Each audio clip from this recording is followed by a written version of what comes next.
우리 조국이 지금 참 어려운 가운데 있습니다. 16일 진도 앞바다에서 발생한 이 세월호 참사로 인해서 온통 슬픔과 절망, 또 때로는 분노가 우리 가운데 휩싸이고 있습니다. 탑승자 476명 중에 구조자가 174명이고 나머지 302명이 사망자 176명과 함께 126명이 실종 상태에 있습니다. 특별히 우리의 가슴을 찢어지게 하는 것은 사망자 대부분들이 단원고, 안산의 단원고 2학년 학생들인 우리들의 자녀들입니다. 총 325명이 수학여행 교사와 14명 갔다가 77명만 생존하고 나머지 262명이 사망 내지는 실종 상태에 있습니다. 지금 상황으로 봐서 거의 생존자가 없다라고 볼 수밖에 없는 시점에 놓여 있습니다. 우리의 미래요 사랑스러운 자녀들이, 순수한 학생들이 거의 사망 실종되었습니다. 이 모든 책임이 누구에게 있겠습니까? 우리는 심히도 안타깝습니다. 우리 조국이 많이 발전한 건 사실이지만은 급속한 경제 성장을 이루기 위해서 참 우리가 많이도 희생하고 많이도 힘겹게 어렵게 살아왔습니다만은 우리의 삶의 질, 기초가 또 여전히 차곡차곡 쌓아가지 못했던 우리들의 습관과 또 우리들의 삶의 모습이 오늘 조금만의 자연적인 현상에도 무너져 내리는 이런 현실들을 우리가 보면서 그 누구에게 잘못을 돌려야 되겠습니까? 사실 우리의 삶의 습관들인 것입니다. 이번에도 계속해서 보건대 참 인재라고 말하지 않을 수가 없습니다. 시작부터 시작해서 구조에 이르기까지 사실 우리 모두가 우리의 더러운 욕망들이, 우리의 더러운 자기의 이기주의가 오늘 수많은 우리의 순수한 의로운 우리들의 자녀들을 수장시킨 것입니다. 여러분, 오늘 이런 상황 속에서 저는 세례 요한의 죽음에 대한 본문을 맞이했습니다. 마태복음을 강해가면서 피할 수 없는 본문들이지 않습니까? 꾸준하게 해나가는 과정 속에 세례 요한의 죽음을 한 주간 묵상하면서 우리 단원고 우리 자녀들의 죽음을 묵상하면서 많은 생각들이 크로스되었습니다. 이런 모습을 보면서 오늘 저는 의로운 죽음이라는 제목으로 말씀을 나누려고 합니다. 정말 우리들의 자녀들이 의롭게 죽었습니다. 우리보다 죄를 덜 지었습니다. 순수하고 깨끗합니다. 참 기성세대의 부조리함과 부패와 기성세대의 안일함과 이기주의가 오늘도 우리들의 자녀들을 짓밟고 있고 수장시키고 있습니다. 이것이 현실이지 않습니까? 오늘 여기 세례 요한의 죽음을 우리는 의의 죽음이라고 부릅니다. 의로운 자의 죽음이라고 부릅니다. 세례 요한, 그는 누굽니까? 여러분, 세례 요한은 정말 성경이 말하는 구약의 마지막 선지자요, 예수를 믿고 따르던 최초의 사도요, 광야에서 주의 길, 하나님의 나라를 예비했던 외치는 자의 소리였습니다. 회개하라, 천국이 가까웠다라고 외쳤습니다. 우리 모두가 다시 회개하고 하나님의 나라를 세상 나라에서 심어야 된다라고 외쳤던 인물입니다. 주님의 길을 예비했던 인물입니다. 예수 그리스도가 그에게 나타났을 때에 그는 하나님의 계시의 비밀로 성령의 충만함으로 보라, 세상 죄를 지고 가는 하나님의 어린 양이로다 라고 외쳤던 그리스도 하나님의 아들을 세례했던, 그래서 하나님의 거룩하신 의를 이루었던 위대한 인물입니다. 그는 겸손한 인물입니다. 그가 많은 사람들이 그를 쫓아왔을 때 그를 그리스도와 같이 여기면서 메시아를 여기며 따르려고 했습니다. 그는 분명히 선포했습니다. 나는 그리스도가 아니요 그 앞에 보내심을 받은 자라. 나는 그의 구표, 그의 신들림의 풀기도 감당치 못하겠노라 라고 말합니다. 그는 흥하리라 하겠고 나는 쉬어야 하리라 라고 말합니다. 겸손한 인물입니다. 인기와 명예를 얻을수록 우리는 부패해지기가 쉽습니다.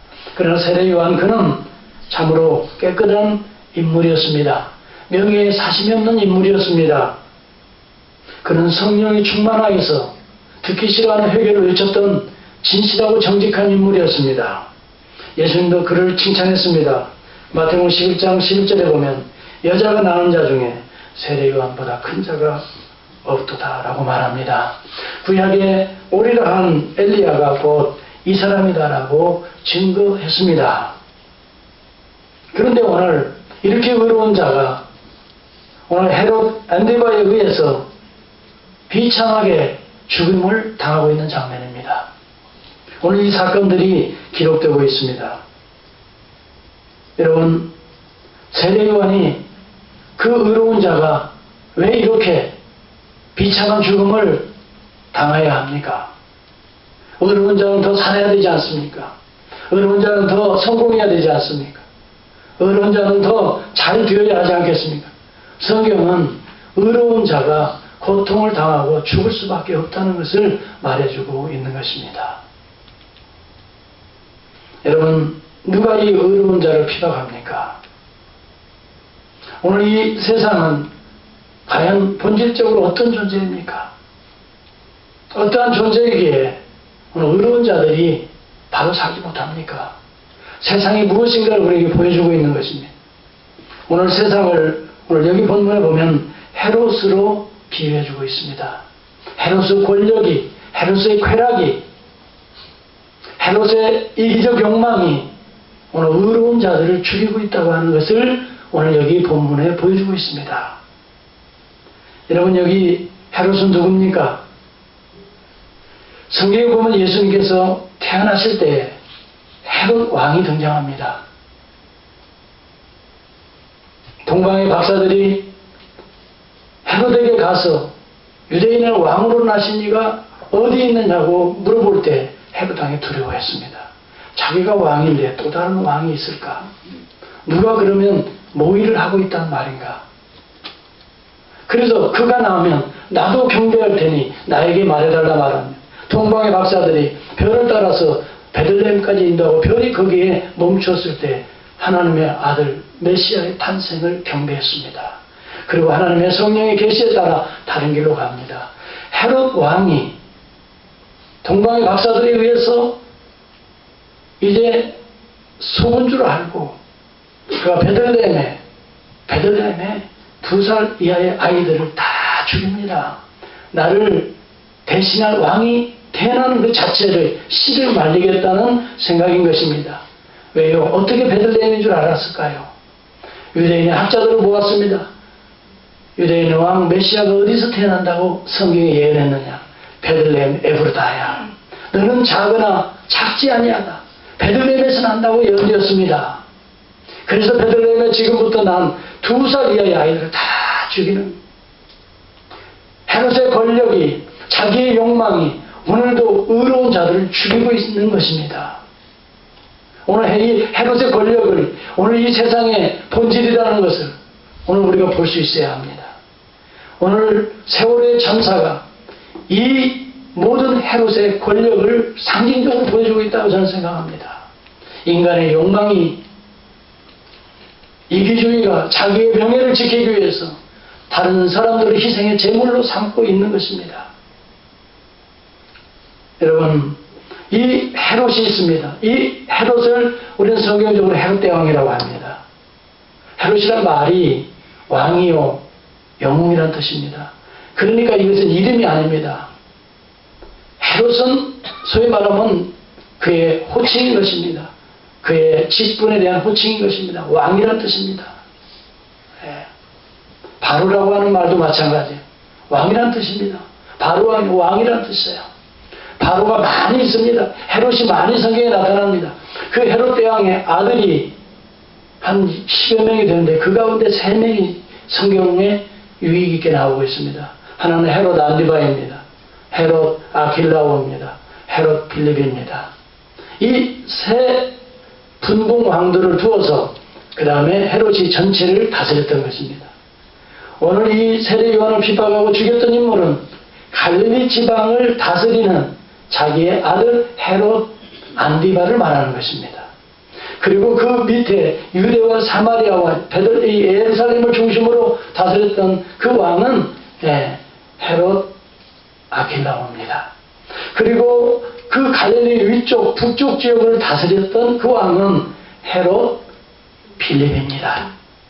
그 왕들이 다스리는데 이 헤롯 안디바라고 하는 갈릴리 지방을 다스리고 있는 헤롯 안디바가 헤롯 빌립이라고 하는 자기의 이복 동생의 아내를 자기의 처로 취했습니다. 이런 누추하고 감히 상상할 수 없는 범죄를 행했습니다. 여러분, 유대인의 역사와 조세푸스의 기록을 살펴보면은 그 로마로 가는 그 길에 빌립의 집을 방문했습니다. 자기 동생 집을 방문했는데 그때 눈이 맞은 것입니다. 그 부인하고. 그래서 이 아내를 취하기 위해서 자기가 이혼을 합니다. 그리고 이 아내를 취하는 것입니다. 이런 엄청난 죄악을, 범죄를 세례요한이 보고 지적하는 것입니다. 그리고 여러분, 여기 본문에도 보면 예수님도 그를 여우라고 지칭했습니다. 누가복음 13장에 31절에 보면은 헤롯이 예수님까지도 죽이려고 했습니다. 그를 여우라고 저 여우에게 이르되 오늘 내가 귀신을 이곳에서 쫓아내며 병을 낫게 하다가 제3일에는 완전히 일으키리라 라고 말합니다. 그런데 여기 본문의 4절에 보면 이러한 헤롯 안디바가 자기의 죄악을 또 헤로디아라고 하는 이 여인, 이게 바로 아까 말한 이복 동생의 빌립의 아내입니다. 이름이 헤로디아. 그렇게 해서 난 딸이 샬로메입니다. 샬로메가 오늘 춤을 추는 것입니다. 그래서 오늘 이 헤로디아의 꿈을 이루는 것입니다. 할 수 없이 여러분 이런 장면들을 우리가 보면서 여기 본문에 보니까 4절에 이는 요한이 헤롯에게 말하되 계속 말해왔다는 것입니다. have been saying. 이것은 과거 완료의 진행 형태입니다. 과거부터 범죄한 이후부터 계속해서 그것은 회개하라, 잘못된 것이다. 그리고 당신이 뭐라고 말했어요? 당신이 그 여자를 취한 것이 옳지 않다. 그 여자는 마가복음 6장 18절에 동생의 아내를 취한 것이 옳지 않다. 이것이 성경에 그대로 기록되어 있는 내용들입니다. 한두 번 이야기하지 않았습니다. 계속해서 이야기를 하니까 이 헤롯도 그렇지만 그 아내로 새롭게 아내가 된 이 헤로디아가 못 견디는 것입니다. 기회만 되면 이 세례 요한을 집어넣어 죽이기로 원해서 옥에 가두었다라고 말합니다. 예수님이 초창기에 사역을 시작할 때 마가복음 1장에 사실은 세례 요한은 옥에 갇히는 것입니다. 이 사건은 예수님이 이미도 사역을 할 때에 이미 이루어진 사건이에요. 그래서 기회만 바라보고 있는 거예요. 이 세례 요한을 죽이려고. 그런데 이 헤롯이 생일날이 되었습니다. 성경에 보니까 고관 대작들이라고 말합니다. 대신들과 천부장과 갈릴리 귀인들 다 초청해서 잔치를 합니다. 그리고 거기에 흥을 돋구기 위해서 술판을 벌일 뿐만이 아니라 춤을 잘 추는 자를 데리고 가서 연회를 베푸는 것입니다. 그때 헤로디아의 딸인 살로메가 춤을 췄습니다. 근데 그 춤이 어떤 춤인지 저는 모르겠지만 여하튼간에 기가 막혔던 것 같아요. 그래서 이 헤롯의 마음을 확 사로잡은 거예요. 너무 좋은 거예요. 어쩜 그런 걸 보고 헤로디아는 더 교묘하게 춤을 췄을지도 모르겠어요. 기회를 잡기 위해서. 그래서 이 흥분한 헤롯이 그 자리에서 뭐라고 말하냐면 헤로디아에게 그런 얘기를 합니다. 너무 아름답구나. 한 번만 더 주면 뭐 그런 얘기는 없지만 그런 거예요. 상황을 보면은 한 번만 더 그런 춤을 좀 추면은 내가 이 땅에 내가 지배하고 있는 땅에 절반이라도 해서 너에게 주겠다. 네가 원하는 무엇이든지 주겠다. 이게 마가복음에 나옵니다. 여기 본문에는 땅에 대한 얘기 없죠. 마가복음은 통일한 장면은 그런 내용이 나옵니다. 절반이라도 떼어서 주겠다. 여러분 따라서 합시다. 남자들이 술 먹고 하는 얘기는 절대 들으면 안 돼. 하여튼 간에 그만 헤로디아가 멋있는 춤을 또 췄어요. 그리고 나서 이제 자기 어머니에게 간 거예요. 누굽니까? 헤로디아입니다. 지금 헤롯이 나에게 절반이라도 띄워주고 또 원하는 대로 다 들어준다고 했는데 무엇을 원할까 엄마? 헤로디아는 누구를 달라고 했습니까? 성경에 보니까 여러분 이 세례요한의 목을 쳐서 소만을 이 쟁반에 담아서 가져달라고 그것을 요청해라 그랬습니다. 그 당시에는 마음에 들지 않으면 왕은 얼마든지 목을 쳐서 죽일 수가 있습니다. 그런 세상의 권력입니다. 그래서 그 이야기를 듣고 헤롯이 어떻게 했습니까? 9절을 같이 보시기 바랍니다. 우리 같이 한번 크게 읽어봅시다. 9절입니다. 시작. 왕이 근심하나 자기의 맹세한 것과 그 함께 앉은 사람들을 인하여 주라 명하고 사람을 보내어 요한을 옥에서 못 빼어 그 머리를 소반에 담아다가 그 여자에게 주니 그가 제 어미에게 가져가니라. 그래서 세례 요한이 의로운 죽음을 맞이한 것입니다. 남자들은 자기 체면 때문에 왕이 권위 때문에 맹세한 이것 때문에 헛맹세 때문에 결국은 의로운 자가 죽습니다. 오늘 이 본문이 다가 아닙니다. 여러분 그래서 어떻게 하는 말인가 무엇을 이것을 봐야 합니다. 여러분 성경의 스토리는 누구의 이야기지요?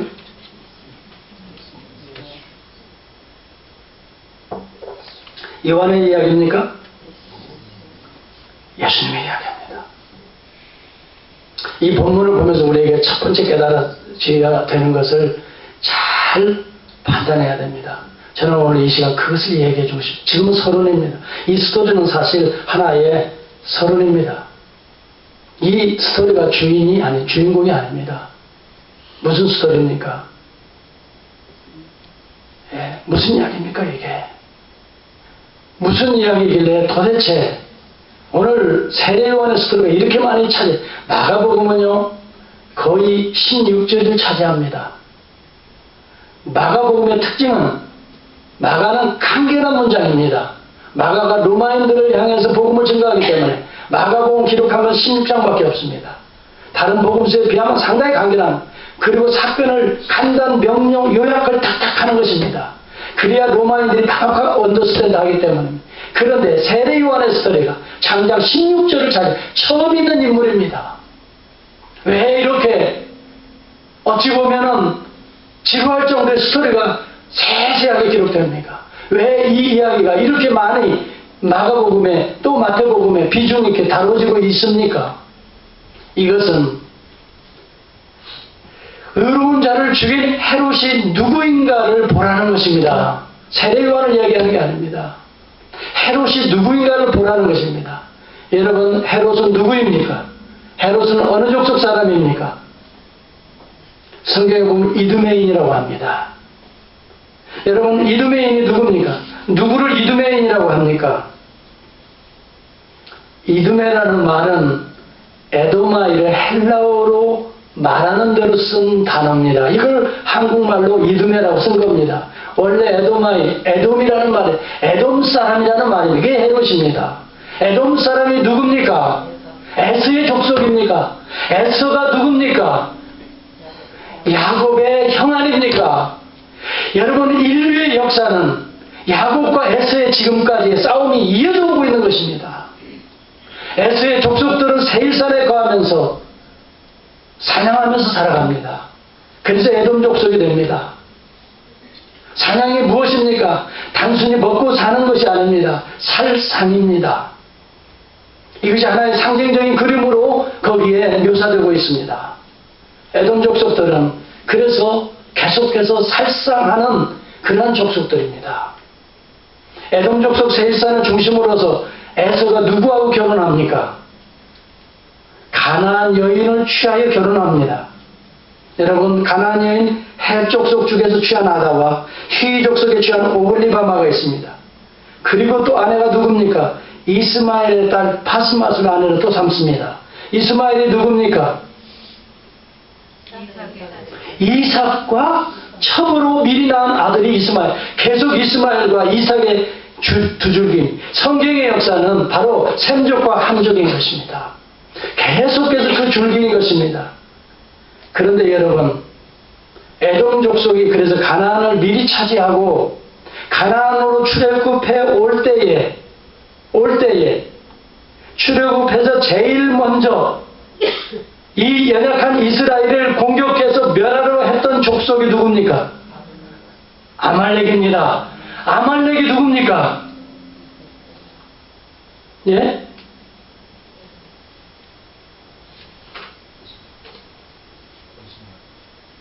아말렉이 창세기 36장 12절을 보면 아말렉은 에서의 아들 엘리바스가 첩 딥나를 통해서 난 아들입니다. 아시겠죠? 그러면 아말렉은 에돔의 족속입니다. 핵심입니다. 아말렉이. 그래서 아말렉이 이스라엘을 공격했어요. 여러분, 아말렉이 이스라엘을 공격했는데 하나님께서 그 장면을 보고 내가 구원한 하나님의 백성들, 오늘 이 시대의 교회들, 이 시대의 백성들을 공격하는 아말렉을 내가 대대에 멸하리로다. 내가 대대에 싸우리로다 그랬어. 여러분, 이렇게 보면은 구약에 지금 왜 헤롯이 세례요한을 죽이는가, 이 스토리가 왜 여기에 들어와 있는가, 대충 여러분들 이해가 가십니까? 잘 모르시겠죠? 네. 사실 그래서 이제 일부 예배에서 그냥 이걸 설명하다 모셔버렸어요. 지금 제가 그 목소리 잘 안 나와서 마이크 좀 올려달라고 그런 거예요. 너무 비약이 커요, 지금 이게. 지금 비약이, 구약에서부터 계속 지금 비약이. 그런데요, 쓸데없는 얘기가 성경에 기록될 리가 없어요. 중요한 것 아니면 성경에 지금 이 좋은 하나님의 말씀에 왜 이런 스토리가 들어옵니까? 그걸 알아야 돼요. 이걸 캐내야 돼요, 우리가. 아, 지금의 시대는 그래야 보여지는 거예요. 지금의 시대가 세례요한과 또 사실은 싸움이에요. 아말렉과 이스라엘의 싸움이, 영적인 싸움이 계속 이어지는 거예요. 예. 근데 그 아말렉이 에돔 족속에 계속 싸웠지요. 나중에 유다가 바벨론 포로로 갔을 때에, 잘 들어보세요. 그 이어집니다. 바벨론 포로로 갔을 때에, 에스더 때에, 그렇죠. 에스더 때에 유다 백성들을 실질적으로 다 장대에 매달아 죽이려고 했던 사람이 누굽니까? 하만이 아닙니까? 그렇죠? 여러분, 계속해서 어디에 있든지 계속 공격하는 족속들이 있습니다. 씨를 말리려고 하는 족속들이 있어요. 그래서 하나님께서 대대 싸우리라고 말했는데 그 하만이가 날짜를 정해놓고 유다 백성들을 다 죽이려고 장대를 만들어 놓고 기다리고 있는데 그 하만이가 누굽니까? 예? 아각 사람 하만이라고 말합니다. 아각 사람 하만. 그럼 아각 사람은 누굽니까? 아말렉 왕 아각이라고 말합니다. 이제 풀어집니까? 풀어지죠? 아말렉 족속에서 아각이 나오고 아각의 후손이 하만입니다. 이런 육의 역사와 영의 역사의 싸움이 지금까지 이루어지고 그 다음에 헤롯은 누구입니까? 바로 이듬해 그 족속이 헤롯이고 세례요한은 누굽니까? 구약과 신약을 잇는 그리스도를 연결하는 이 세례요한은 누굽니까? 구약의 누구의 아들입니까? 세례요한 제사장 스가랴의 아들이 아닙니까? 스가랴 제사장이 당시에 제사장이 누구하고 엘리사벳하고 결혼해서 누가 나와요? 세례요한이 나오지 않습니까? 결국은 헤롯은 누구를 공격하고 있는 것입니까? 지금도 유다를 공격하는 겁니다. 이렇게 구약에서 뿌리가 이어져서 오늘 이 헤롯은 누굽니까? 그러면 육의 사람을 의미하는 것입니다. 이 세상의 나라를 의미하는 것입니다. 세상의 권력을 의미하는 것입니다. 단순히 헤롯이 세례요한 죽인 스토리가 여기에 기록된 하등의 이유가 없습니다. 세례요한이 주인공이 아닙니다. 아시겠습니까? 세례요한 배후에 누가 있고 이 헤롯의 배후에 그 뿌리가 누가 있고 결국은 하나님의 나라를 대적하는 사단의 세력들의 싸움인 것입니다. 그래서 오늘날 이 세상은 사단이 지배합니다. 우리에게 권력욕을 부추깁니다. 우리의 세속적인 욕망을 부추깁니다. 너를 사랑하라고 말합니다. 이러한 세속적인 헤롯의 욕망이 오늘 비참하게 경건하게 살고 의롭게 살고 회개하며 하나님 앞에 돌아와 살기를 원하는 이 시대의 성도들을 공격한다는 것입니다. 세월호의 참사가 무엇인지 아십니까? 단순한 선장의 문제 아닙니다. 저는 깜짝 놀랍니다. 이게 우리의 실상입니다. 우리 조국 대한민국의 실상이라고요. 이게 우리 대한민국이 사실은 침몰하는 거예요. 사실 우리 한국교회의 침몰을 저는 보는 거예요. 여러분 어떻게 볼지 모르겠어요. 단순히 몇 명에 대해서 불쌍한 그런 마음도 있지요. 사실은 다 우리 자식들 아닙니까? 그런데 그 모습이, 그 그림이 지금 무슨 그림이냐 이 말이에요. 한국이 성장했지요. 그만큼 또 대우도 받잖아요.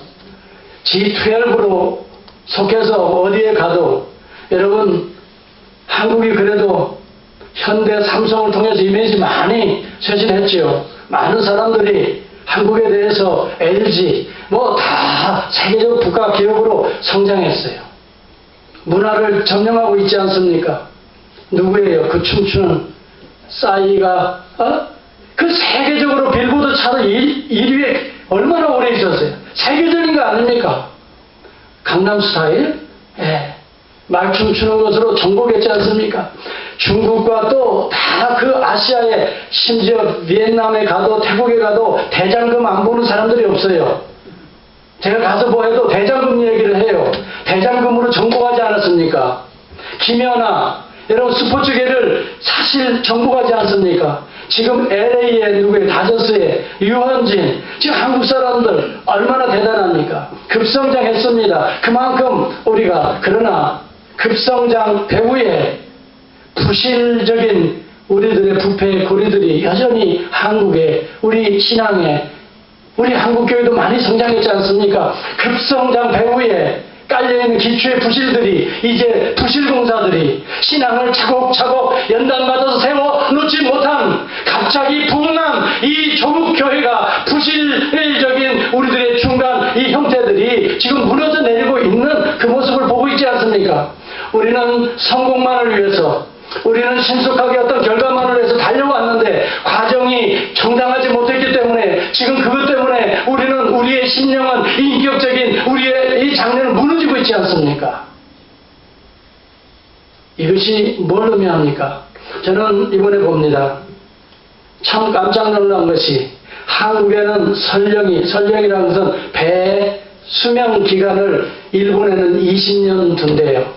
20년 정도 하면 더 이상 쓰지 못하는 건데 18년 된 호가 이 세월호입니다. 일본에서 들여오기 위해서 로비에서 해양수산부 로비에서 법령을 이명박 정부 전에 이명박 정부 때 2008년도면 이명박 정부인가요? 예, 2008년도에 해운회사하고 이렇게 로비를 해가지고 우리 한국이 그때 25년이었대요. 선령이 30년으로 해놓고 그 다음에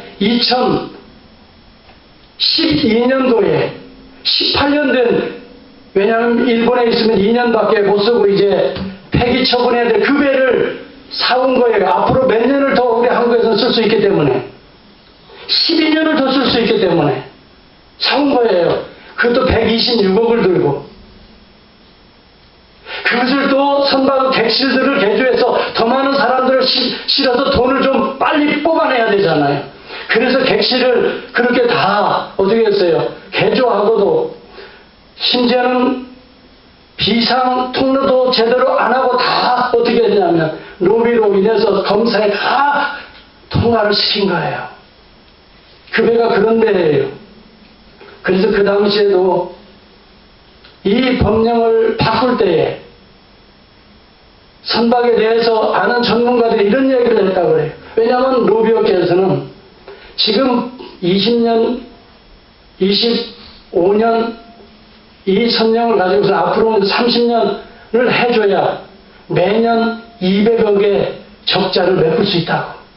이것을 누가 책임질 거냐고. 그래서 돈으로 밀어붙인 거예요. 그래서 할 수 없이 30년으로 선령을 이렇게 연장해 준 거예요. 그런데 그때 전문가들이 낸 보고서가 나왔어요. 업계 200억 손실 문제가 아니라 노후 선박으로 인해 한 번 사고가 터지면 여객선의 특성상 수많은 인명의 손실을 가져오므로 단 한 척의 사고를 막는 것이 200억의 경제적 수익보다 훨씬 중요합니다 하고 그것을 막았어요. 그랬는데 로비의 힘, 돈의 힘이 얼마나 큽니까? 여러분 해양수산부 아시죠? 그 수산부의 고위 관직들이 나중에 은퇴를 하면 가는 곳이 전부 다 어딥니까? 그것을 관리 감독하는 그런 기관, 해운 뭐라고 그래요? 선박을 거기에 전부 다 들어갑니다. 그러니 그 사람들은 선박업자들의 이익을 대변하는 사람이 되는 것입니다. 그러니 자기의 정관계 사람들의 전부 다 로비할 수 있는 라인이 다 정관, 민이 유착이 되는 것입니다. 그렇게 해서 이렇게 된 거예요.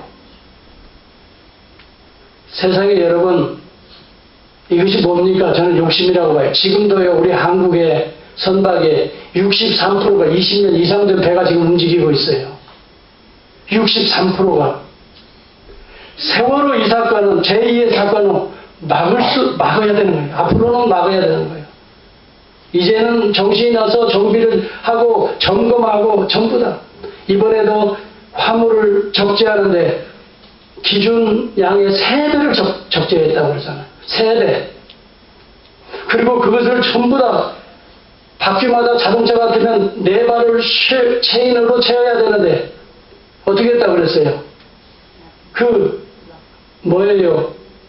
로프로 2개만 묶어놓은 왜 귀찮다 이거예요. 그리고 전부 다 점검할 때 그냥 다 됐냐고 뭐 오케이 됐다고 조사도 안 해보고 전부 다 아는 사람들. 그래서 그러니 한번 이게 휘청거리면서 이게 다 나오죠. 시뮬레이션 나오잖아요. 전부 다 이게 밀려가지고 쉽게 넘어가. 그리고 그 배는 너무나 위험해서 이틀 전에 항해사인지 누군가가 그분이 사표를 했어요. 이 배를 계속 타고는 너무 위험하다. 그 다음에 줄줄이 다 이 배를 떠났어요. 그 배를 움직인 거예요. 이게 누구의 잘못입니까? 우리 모두의 관행 아닙니까? 우리는 거기에 책임이 없습니까? 우리들의 욕심 아닙니까? 돈과 결탁 때문에 우리들의 욕심들 아닙니까? 경직하지 못하는 우리의 마음들 아닙니까? 그렇잖아요?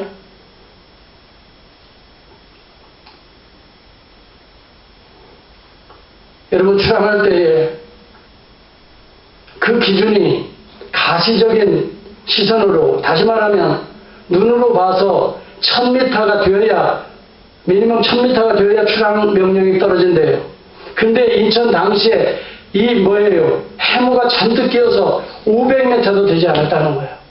그런데 출항을 명령했다는 거예요. 왜요?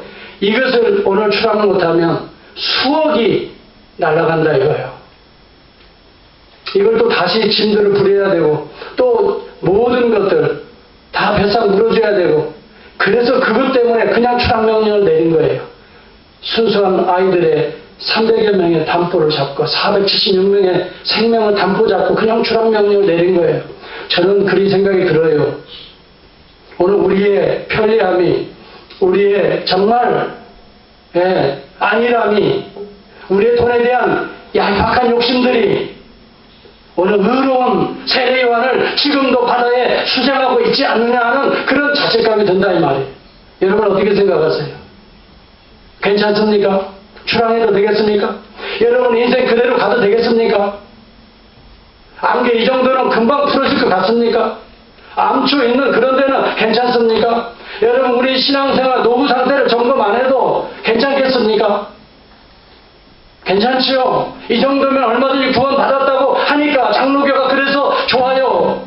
구원 받았다고 하니까 천국은 이미 보험 들어놨으니까 이제는 우리는 잘 먹고 이 땅에서 살기만 하면 이 땅과 천국을 다 소유할 수 있으니까, 그래서 장로교가 좋으니까, 구원 받았다고 막 압력을 주니까, 나도 모르게 그거 좋은 거니까 받아야 되니까, 나는 어떻게 살아도 내 선박에 노후되어도 신앙이 이래서는 안 되는 것 같아도 기우뚱 해도 조그만 뭐가 여러분 바람이 불어도 이게 선체가 기울여도 여러분 괜찮습니까? 보이지 않아도 이러면 안 되는데 나가도 되겠습니까? 오늘 이것이 세월호가 우리에게 주는 교훈으로, 영적 교훈으로 받아들여지는 거예요. 오늘 우리 인간의 욕망들, 회개하라 해도 너나 잘해 하는 우리들의 교만함이 애매한 생명들을 내 안에 내 영혼들의 깨끗한 순수한 하나님의 나라를 파괴하고 수장시키고 있다면 여러분 어떻게 생각하시겠어요? 또 시간이 다 됐네.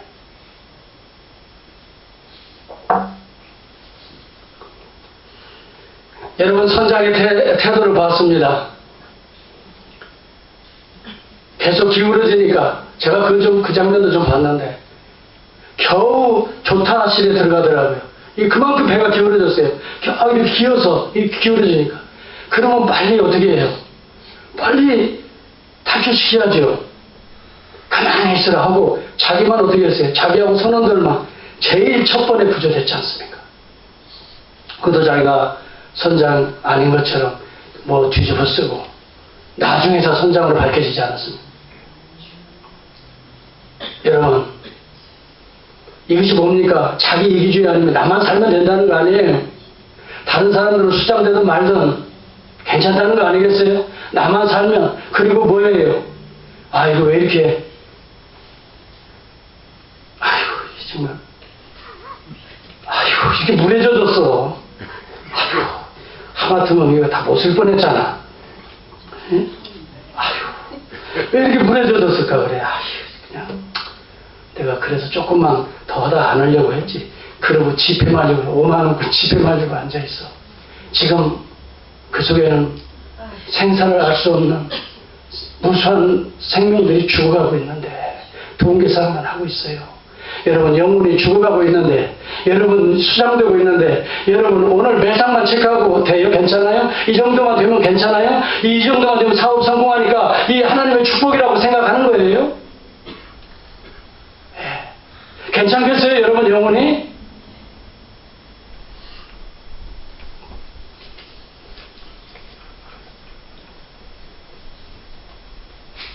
(1950년 6월 25일) 한국전쟁이 터집니다. 나무로 피난 행렬이 내려갑니다.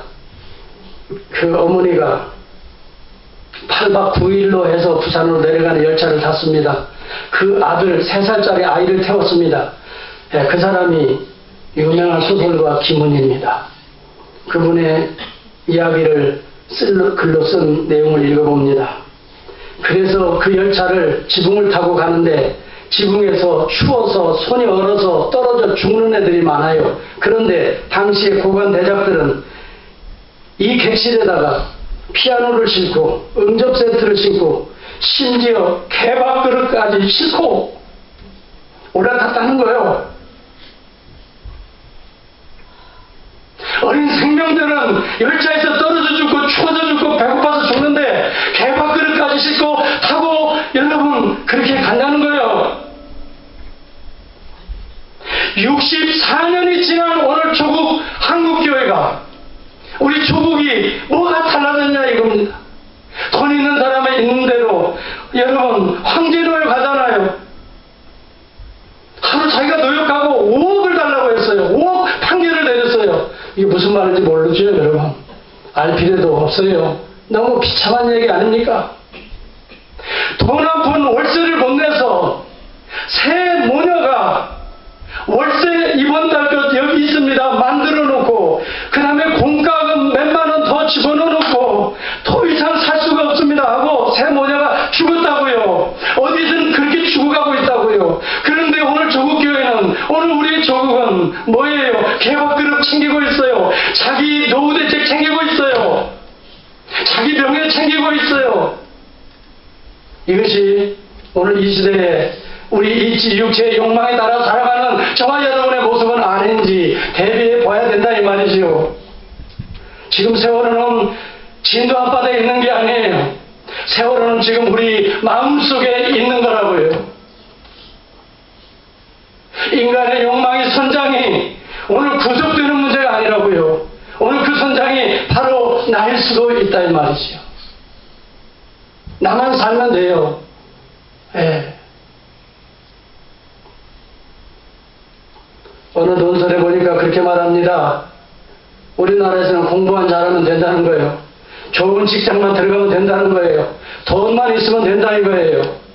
우리 국민소득이 2만 불인데 앞으로 15년 넘어서 이제 몇 년 안에 4만 불 된다 이거예요.